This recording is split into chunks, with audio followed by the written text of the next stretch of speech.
Ma, alis na po ako. May papabili po ba kayo? Wala anak. Bili mo na lang yung bag na gusto mo. Ate, sama ako.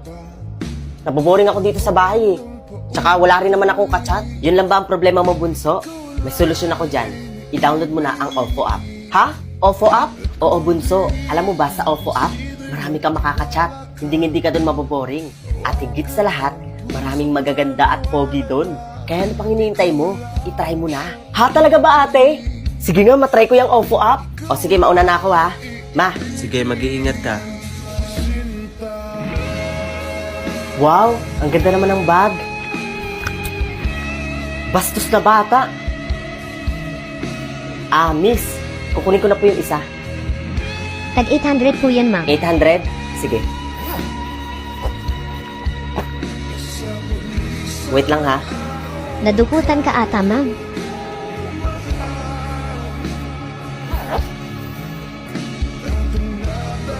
Ikaw na bata Ate, ka. ko po. Ibalik mo yung pera ko. Pulis, hulihin niyo to. Magnanakaw tong batang to. Makinig kayong lahat. Magnanakaw tong batang to. Ilabas mo yung pera ko kundi ipapakulong Ate, kita. wala po akong kinukuha. Titingnan ko yung bulsa mong hayop ka. Ano to? Binili ko po yan para sa kapatid kong may sakit. Ate, yan na lang po ang meron kami. Wag po.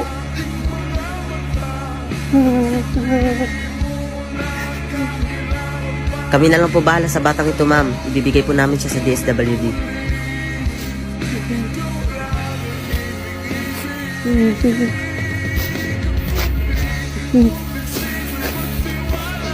Boy, tara na. Sumama ka na sa amin.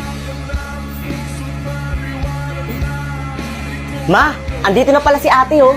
Hoy ate, hindi ka nakabili ng bag no? Naiwan mo kasi itong pitaka mo doon sa sala eh.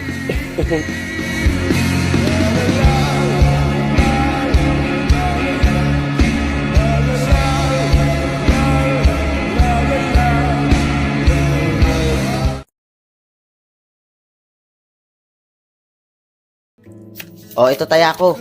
Nahulog pa pakuha. Ano ba yan? Hinulog pa? 140 yan ha. Yon, magbibigay ka rin pala eh. Last money ko na yan ha. Itaya mo yan, wala na ako dito. Nga pala, Mare, kamusta yung anak mo sa ibang bansa? Binibigyan ka ba? Ayaw kong pag-usapan yung batang yun. Napakakuripot kung magpadala nun. Nagpapadala, mamagkano. Oo nga, Mare, napapansin ko rin sa'yo, humihina na rin yung pagtaya mo. Dati malaki yung tinataya mo ah. Bakit di mo kaya sabihin sa anak mo na may sakit ka, pero kunyari lang? Para naman hindi mapahinto yung pagpapadala niya sa'yo. Alam nyo kayo, hindi porket nasa ibang bansa yung anak ko, malaki na yung pinapadala nun sa akin. Ang kuri-kuripot nun. Pag nagpapadala ng bagahe, kalahating kahon. Ano yun? Saan mapupunta yun? Kaya pala, isang tsokolate lang yung binigay mo sa amin ng isang araw. Oo nga, naalala ko yun. Ang yabang-yabang mo magsalita na nasa ibang bansa anak mo, kuripot naman pala. Ang akin lang naman, may kumari ako. Kagaya nyo, kayo. Binibigyan ko kayo. Kahit kakaunti magpadala yon. Ako nga dati nung nagpa-ibang bansa ako, baga-bagahe yung pinapadala ko. Yun naman pala eh. Bakit hindi na lang ikaw yung nag-ibang bansa?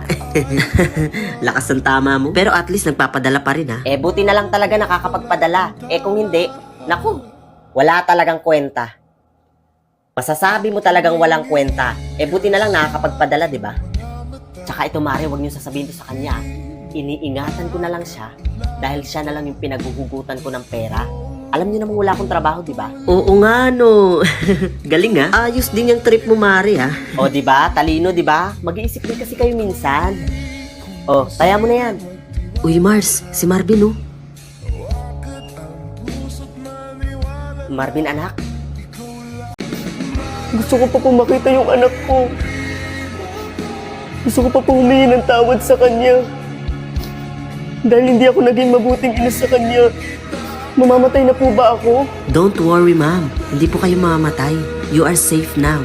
Kung hindi po binayaran ng anak nyo yung bill niyo po dito sa ospital, may possibility po talaga na mawala kayo. Kaya wala na po kayong dapat ipag-alala pa.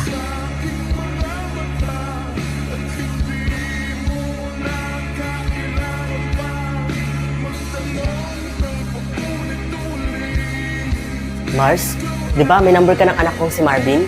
Pakitawagan naman sabihin mo gusto ko siya makausap. Oo naman, Mare. Sandali ah. Talaga?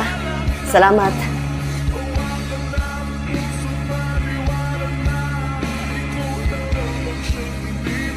Oh, anong sabi? Mars, nag-crash daw yung eroplanong sinasakyan ni Marvin. Mars, isa si Marvin sa mga Ano? nawala ng buhay.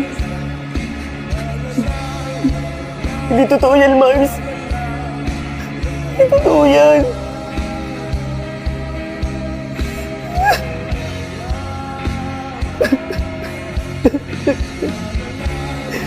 Marvin, anak. Hindi totoo yan, Mars. Hindi totoo.